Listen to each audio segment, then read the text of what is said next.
রাধে রাধে। সবাই কেমন আছো? আশা করি প্রত্যেকে ভালো আছো। আমরা সবাই ভালোই আছি। আমি অনুপমা, আমার আরও একটা নতুন ভিডিওতে তোমাদের সবাইকে স্বাগত জানাই।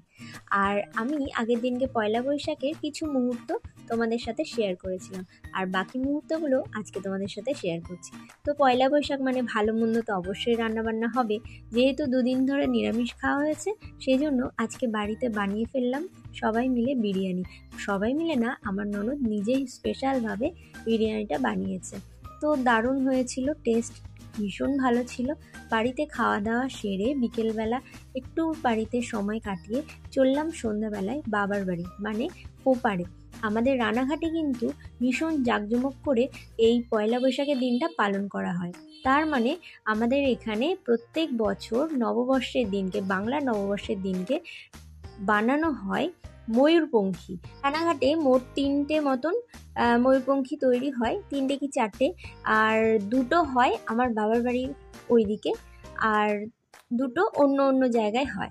তো আমি প্রতি বছরই এই নববর্ষের দিনকে, বাংলা নববর্ষের দিনকে চলে আসি বাবার বাড়িতে। বাবার বাড়িতে না আসলে ঠিক মনটা ভালো লাগে না।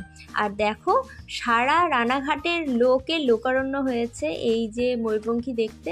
ময়ূরপঙ্খী বিশেষ করে গরুর গাড়িতে ময়ূর বানিয়ে, মানে বাঁশ ও অন্যান্য সামগ্রী দিয়ে সুন্দর করে ময়ূর বানানো হয়, এবং ময়ূরপঙ্খীর ওপরে সুন্দর করে লাইটিং দিয়ে সাজিয়ে যে বাউল আছেন ওনারা বেশ ভালো ভালো গান করেন। তো এটাই হচ্ছে আমাদের রানাঘাটের এই বাংলা নববর্ষের ঐতিহ্য বলতে পারো। তো এই যে এটা আমার সবথেকে বেশি ভালো লাগে যে আমাদের বাড়ির গরুর গাড়িতে, মানে যেহেতু আমার বাবার বাড়ি ঘোষ সবাই, তো সেই জন্য আমাদের গরুর গাড়িতে ময়ূরপঙ্খীটা এখনও প্রচলন আছে, মানে তৈরি হয়। আর ময়ূরপঙ্খী তো শুধু না, এই যে এরকম নানান ধরনের কার্টুন টাইপের এই যে লাইটিংগুলো ভীষণ পরিমাণে দেখতে সুন্দর। দেখো, প্রত্যেকটা এইভাবে সুন্দর করে সাজিয়ে কিছু নাচ ছিল, কিছু নানানভাবে এই যে এই সমস্ত কিছু আয়োজন হয়েছিল। 2টো ময়ূরপঙ্খী গেছে, আর সেই জন্য প্রত্যেকটার থেকে এই যে ছোট্ট ছোট্ট করে আমি বেশ ভিডিও করে রেখেছি। তোমরা দেখে বলো, জানিও তোমাদের কোন কোন দৃশ্যগুলো ভালো লেগেছে। আর এই যে আমার তো এই দৃশ্যটা ভীষণ ভালো লেগেছে। বেশ সুন্দর মা কালী সেজে ভীষণ সুন্দরভাবে ওনারা নাচ করেছেন।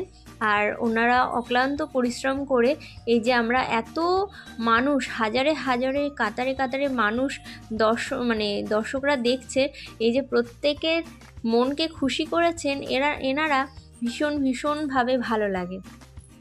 তো এটা ছিল আমাদের কি বলবো, রানাঘাটের একটা ঐতিহ্য বলতে পারো। এই বছর একটা দিনই হয়, আর দেখতে ভীষণই ভালো লাগে। দেখো চারিদিকে লোকারণ্য, আর তার সাথে সাথে নাচ গান কেন হবে না। এই যে তাসা, সমস্ত কিছু বাজনা বেশ বেরিয়েছিল। আর বাচ্চাদের তো বেশ এই যে লাইটিংগুলো যাচ্ছে, খুবই ভালো লাগছিল। তার মধ্যে এটা অন্যতম ছিল, বেশ সুন্দর করে এই যে রায় রাজা সাজিয়েছিল, আর তার সাথে যে রাধা গোবিন্দের একটা দৃশ্য ছিল। প্রত্যেকটা ব্যাপার অসাধারণ ছিল। আর লাস্টে হরগৌরী, মানে শিব গৌরী ঠাকুরের পুজো হয়, যেহেতু পুজো হয়ে তারপরে এটা শেষ হয়। আর যেই সমস্ত কিছু চলে গেছে, আর সাথে সাথে দেখো সবাই যে যার বাড়ির দিকে রওনা দিয়েছে। তো ভীষণ ভিড় ছিল, দাঁড়িয়ে থেকে বোর লাগছিল, তাই ভাবলাম কি খাওয়া যায়। ফুচকার দোকানে দেখলাম ভীষণ ভিড়, সাথে সাথে গেলাম আইসক্রিমের দোকানে, সবাই মিলে একটু করে আইসক্রিম খাওয়া দাওয়া করে তারপরে লাস্টে বাড়ির দিকে রওনা হলাম। তো আজকের ভিডিও এখানে শেষ করছি, দেখা হচ্ছে নেক্সট ভিডিও। সবাই ভালো থেকো, টাটা।